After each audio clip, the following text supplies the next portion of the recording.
Hey everybody, this is Dr. Nathan over at Body Balance Physical Therapy. Wanted to hop on and talk about how I feel is the correct way to do your side stepping with the band. Okay, I think there's a million videos on the internet that talk about how we should do lateral stepping. I'm sure everybody at some point through physical therapy has done that if they're working on a lower extremity or a back issue.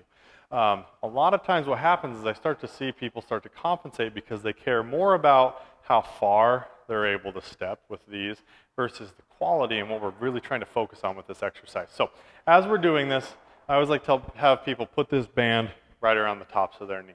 Okay, so the further down you go, you can even go all the way onto your toes. That's going to be cause more stress on the hips and force you to do a little bit more stabilization there.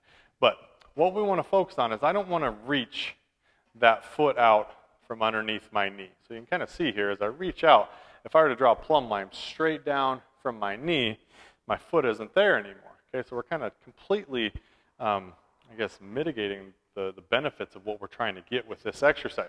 So to start off, I want you to get your feet to the point where if you were trying to jump up and touch the ceiling, this is where you'd put your feet. We're going to slightly bend our knees, and then from there, what we're going to do is we're going to keep a tall chest, not overly arched, but just try to keep a good hip hinge going, neutral spine. We're going to step to the side.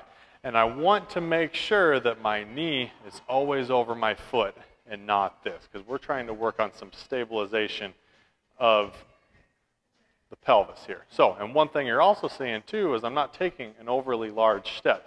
So as I take a step with this leg, this foot should also do the same exact thing. I shouldn't drop in here. This should always stay out over this foot. So when I take about a 6-inch step here, I should only take a 6-inch step here.